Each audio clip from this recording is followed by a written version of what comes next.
Hey YouTubers, welcome back to Hamilton Hollow Homestead. I am Tanya Hamilton, and this is just a quick garden tour and a thank you to my subscribers. I hope you enjoy this video.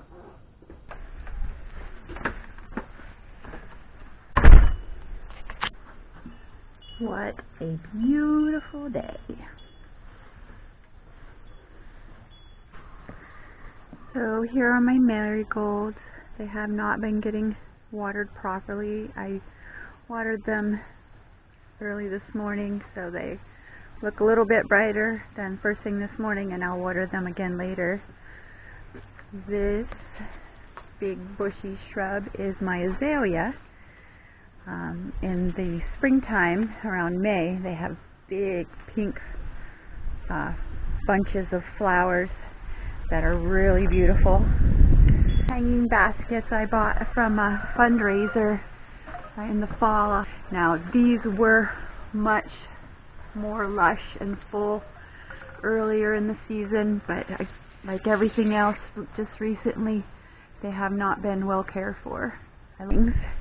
This little picnic table has my extra plants, which I should actually take down to the Lower East Side Community Garden or the South Side Garden. That's what I usually do, but these are, I think these are melons or cucumbers. That one back there is a tomatillo. I gave a lot of some plants to my neighbor yesterday to try to get rid of them, even though it's kind of late in the season to be putting these in the ground, but better late than never, I suppose. This is some catnip that is a couple years old. It is voracious and it does not die ever, but it is abused because my cats will come up here and tear it apart. So this needs a little bit of weeding, but again, it won't die. Down here is some dill. This is a dill plant that has been abused.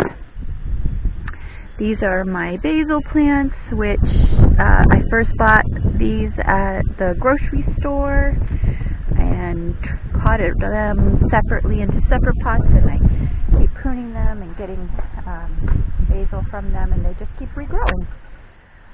This is my tomatillo plant. Looks like I have one ready. Take that. I should have brought a basket out so that I could collect this. Actually, I'm going to go get one. So there's my basket. We'll see if we can get this filled on this little garden tour here. This is my thyme. So all these plants were doing so much better. And this is rosemary. It smells so good. I wish you could smell it. This thyme. Smells so good. The basil smells awesome as well. The oregano, which is huge and unruly and taking over the whole patch as usual. And then I have some sage that I bought at the flea market earlier in the summer. There's two different sage. One is this variegated sage. It smells so good. And there's some purple sage. I bought these as plants and put them in here at the beginning of the summer, and they are doing great. Over here we have some garlic chives that are going to seed. I take these chives and put them into my cream cheese for my bagels.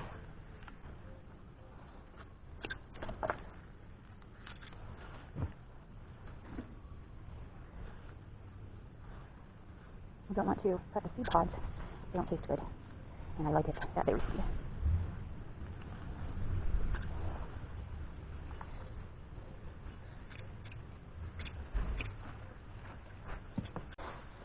This is cilantro, which I planted this year in this tire.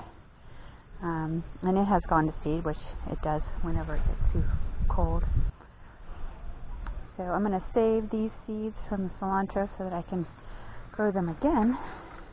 And here's my throne. And these lovely flowers are nasturtium.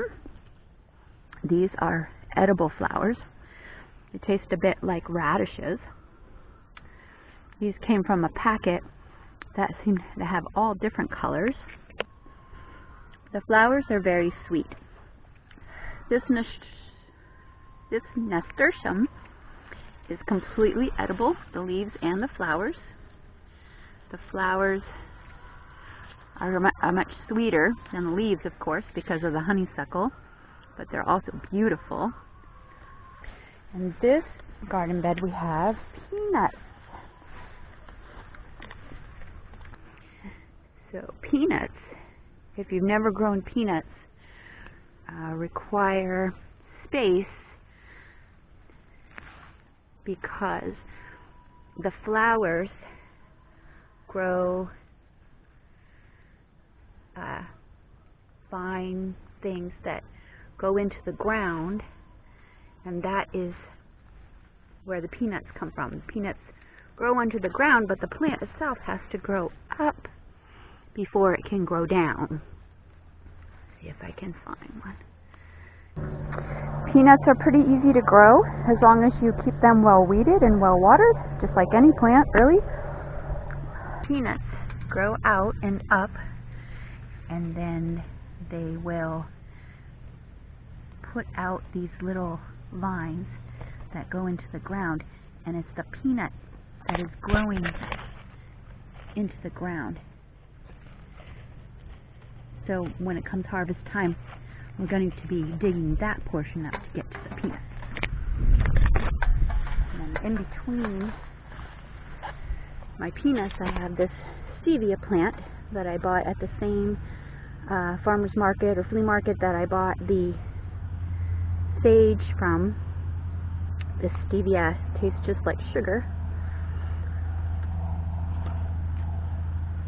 Actually, it doesn't taste like sugar. It tastes like aspartame, which, if you like artificial sugar, you will like this. I thought is mint. It smells like mint, not necessarily chocolate, but it's really good, and I use this in my tabbouleh. But I keep this in a container because it will take over if I don't, and then it will crowd everything else out. So there. Over here we have my elderberry bush, and I can thank my good friend Kathy Taylor for giving me the cuttings for this elderberry tree. Beautiful. It's turning out really nice. This old dog cage I put here to hold my watermelon plants. Doesn't look like I have gotten any female flowers or fruits, so I don't know what's going on there. Just never turned up, but they still look good. I just don't see any melons. These are different kinds of watermelons. I'd have to look at my notebook to find out which kind they are. Probably moon and stars. And over here, oh, I see a female flower there, female fruit. These, I believe, are cantaloupe. Don't see any others, but they're doing really well. This whole row on the outside are green beans, so I'm going to be sending the kids out to grow some pick some green beans soon. We need those for dinner. This big pea patch is doing very well still. We've picked from these peas many times already. Looks like we need to do it again. And then over there are more ground cherries, all volunteers. I have not planted ground cherries in my garden since the very first time. And ever since, they just plant themselves. And if I wanted to get rid of them, I probably couldn't. If I wanted to, which I don't, because I love them.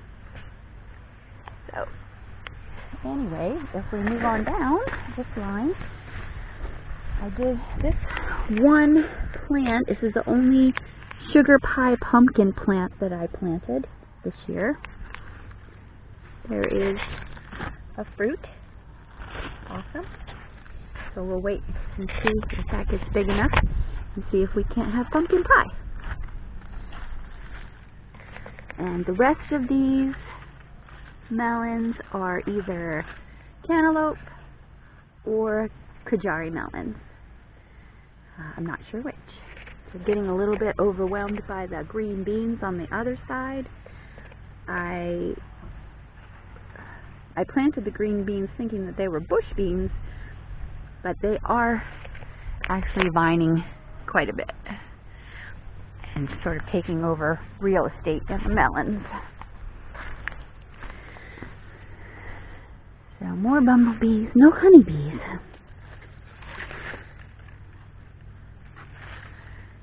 So let's see, I have 1, 2, 3, 4 melons, 1 pumpkin, and then another melon over there. Ooh, look at this. We have a cucumber to pick. I'm going to just twist this off since I left my clippers down the hill. I'll have to go grab it. So this is a Marketmore cucumber. I guess I could have waited for it to get longer, but it just looks so good. I'm going to put it in my salad today. So this pathway, I tried to use newspaper to keep the weeds from growing here in my pathway.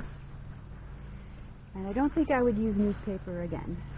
I think that cardboard works much better.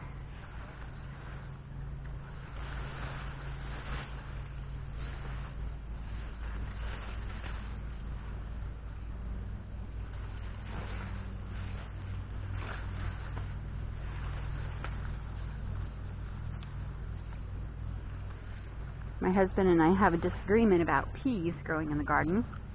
I like these small, immature peas, and he likes these big ones where he can open them up and eat what's inside. But either way, we're both happy. Went ahead and just put a twine rope here to hold these back so I can make my way through here. I have a trellis there, but it doesn't go up as high as these pea plants have grown. I really thought that these pea plants would have petered out by now, it being so hot this summer, but they are still going. So the reason that I let the ground cherries grow in my garden between trellises is because I wanted them to be off the ground so it would be easier to pick them. Because you have to get them off the ground, which means you have to be able to see the dirt. And as usual, I am just grabbing them by the handful, and they are delicious. So I have to admit to you that one of the reasons for my video today is because I feel like an idiot.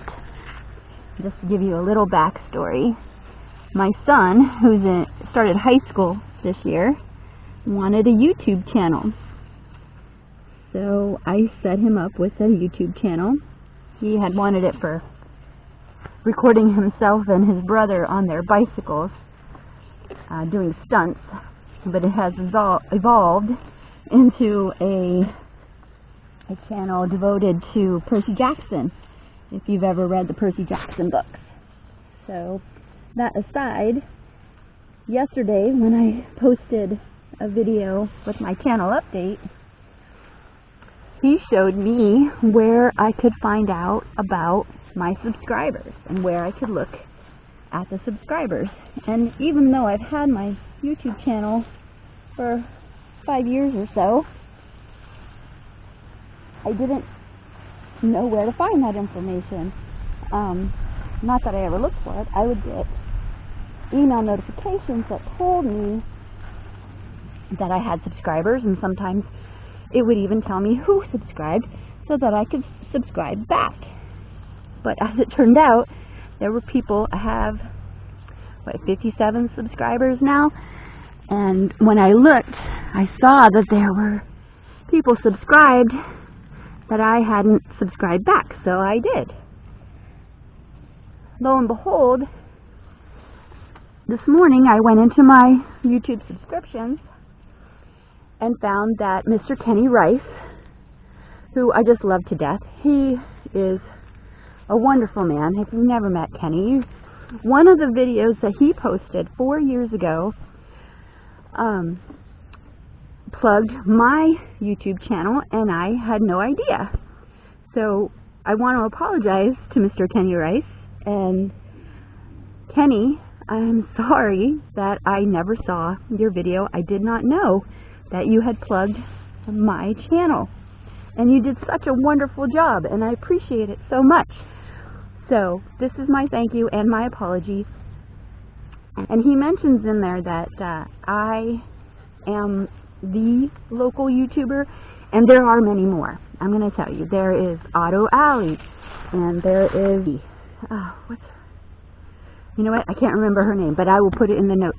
But there are other YouTubers here in Newcastle and the local area, and I encourage everyone to support them, because we all need supported, especially in this day and age. We all need to be supported. Thank you, Kenny, and thank you to all the subscribers that I missed. And bienvenido a la gente que hablan en español. Estoy muy contenta que están aquí. And I really appreciate all of my subscribers, and I want you to know that. The other side of this dog crate with my watermelons.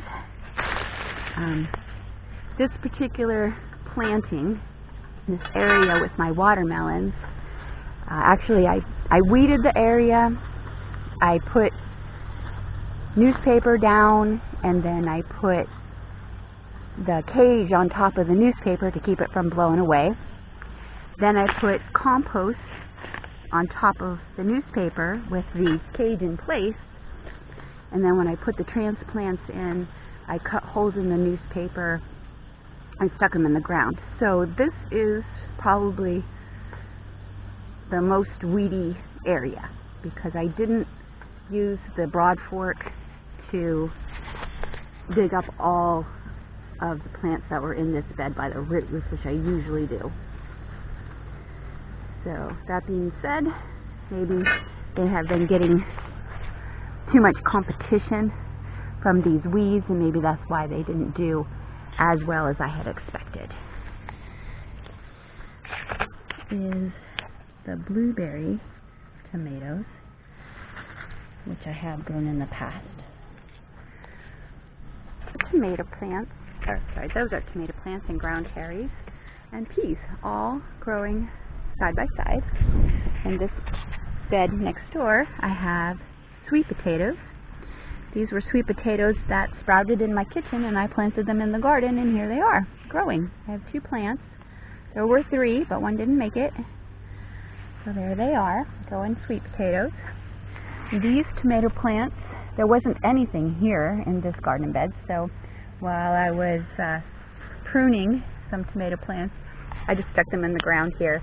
And if you don't know this about tomato plants, you can do that and grow a whole new plant just from the cuttings, because they're so prolific. So I just stuck them into here.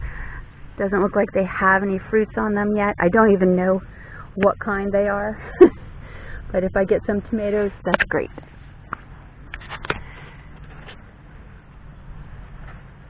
So all of these tomato plants need pruned back and trellised on this side. I only did the other side last time. On this side of the untrellised tomato plants are my peppers. Again, I got all of these in late, so they're not even producing much yet. A lot of other people that I have seen are already harvesting their peppers, and mine are just getting going. So, the flowers that the ground cherries make. Beautiful. So this first row, these are red bell peppers, or they will be. The rest of them, I'm pretty sure, are all jalapeno. So once they start going, I'm sure that we'll get a good harvest. They just have to get going, and it's not even fall yet, so I'm sure that they will definitely produce. Now, this bed over here is all tomato plants that I just stuck in the ground because I didn't have any other place to put them. I had all these leftover plants, and I just stuck them in here because I didn't want to waste them. I haven't paid enough attention to them, and they're still doing well. So I'll have to find time to come and trellis them. I hope you'll join me during that. And over here is my parsley patch. I love to make tabbouleh, and this makes that endeavor a whole lot more affordable. I planted the coriander here and grew cilantro, and that will come in handy whenever it comes time to make the pico de gallo, which I love to make. But it's growing. So this is my little harvest. I've got some chives, I have a little tomatillo, I have all kind of peas, and some ground cherries, and quite a few cucumbers. So maybe I'll make some pickles later. I hope you come back for that video. Thanks so much for watching. So I hope you enjoyed this video, and I hope you come back and join us again sometime. Thanks for watching, and take care.